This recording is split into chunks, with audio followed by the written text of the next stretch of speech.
Alright, my name's Zaid. My friends call me Z. Um, Pretty much, I'm going to be doing a bit of a build on a 180SX that I've purchased a couple of months ago. It's been sitting in my garage. I haven't done anything to it besides pull it apart. I bought it as a shell, but I had a motor, driveline, and everything. It was originally a CA18 DET. Everything was there. It was auto, ABS, hikers, all the stuff I don't want. Pretty much the car was the opposite of everything I always want in life.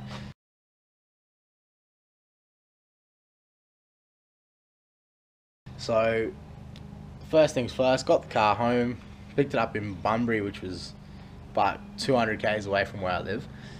Drove it back home, pulled the motor out, pulled the box out, got rid of that. Someone took it for $100 because that's pretty much all they're worth. Let's be honest, they're worth less than that. It's just, guy was desperate for a motor. I thought, all right, $100, that's cool. Get some money out of this. Paid $600 for the shell, so pretty much cost me $500. Through the week, getting it, I pulled apart literally everything, down to the point where it was a bare shell, so it's got no interior. The whole undercarriage has been stripped, diff is out, subframe's out, just pretty much everything under there. Brake lines came out as well. I've given the car a respray underneath, so it's all been painted in a not a high quality, but more of a high durability black paint that I got from Bunnings, our local hardware. Didn't really want to go into automotive paints because, well, automotive paint's pretty expensive and it's also illegal to spray in a residential area. The stuff I bought has proved to be high wearing. I've used it before under the drift car and it seems to hold up quite well. So pretty much cleaned it all up, high pressure washed it, gave it a spray. Looks a million times better. I resprayed the subframe on the front, then decided not to use it because I was going to go with an RB25 Neo motor. Now I know most used to thinking RB25 turbo, great choice. Unfortunately, I'm not going turbo because, well, it's a daily car. It's going to be driven on the street. I want it to be engineered. I wanted to pass all legislation. And I wanted to be able to just drive around without being a target for police. So, going to go with a non-turbo Neo motor, which makes enough power for a car to be fun. So yeah, did the subframe, put the R33 subframe in because, well, in my experience, the 33 subframe does sit the lowest. It doesn't sit as far back as the R32 or A31 crossmember, but at the end of the day, you want a bit of room behind your motor. If you need to change your gearbox, it just makes life a lot easier having that extra bit of space. The downside to that, of course, is that you do lose space up the front. So you can't put a clutch fan in there. You can't put a 52mm radiator. There's a lot of downsides to it as well. What my current plans are is to re-drill the holes in the crossmember and move the mount slightly further back so I can sort of have the motor sitting a little bit back, but not right up against the firewall like you would with an R32 or an A31 crossmember. Contrary to most belief, the R32 and the A31 crossmember is actually the same crossmember. They have the same part number from Nissan, so there's no difference between the two. Just the mounting of how the motor sits is different to the 33. It comes down to personal preference and also availability, with a 32 and A31 crossmember being a lot harder to find, a lot more expensive, and it's a bit more of a pain in the ass to really get one. So the 33 crossmembers, there's plenty of them around. They're really common and you can pick them up for $50. So I got one of them, I've resprayed it. It's in the car now.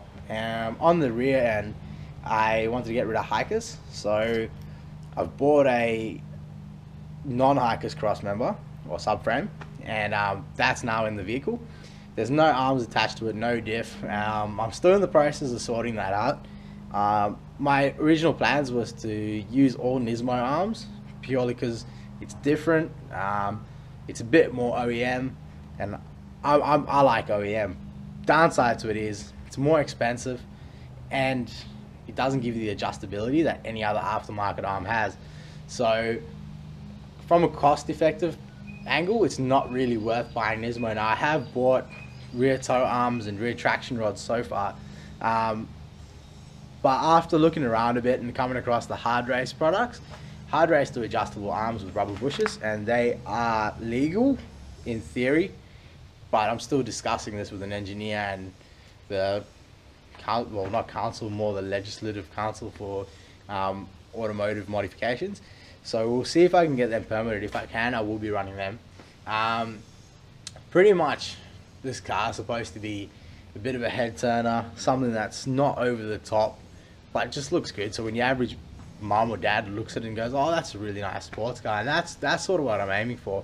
Something I can drive around and just, you know, enjoy it on a daily basis and not have the problem that you have with every other turbo drift import Jap car sort of thing, you know what I mean?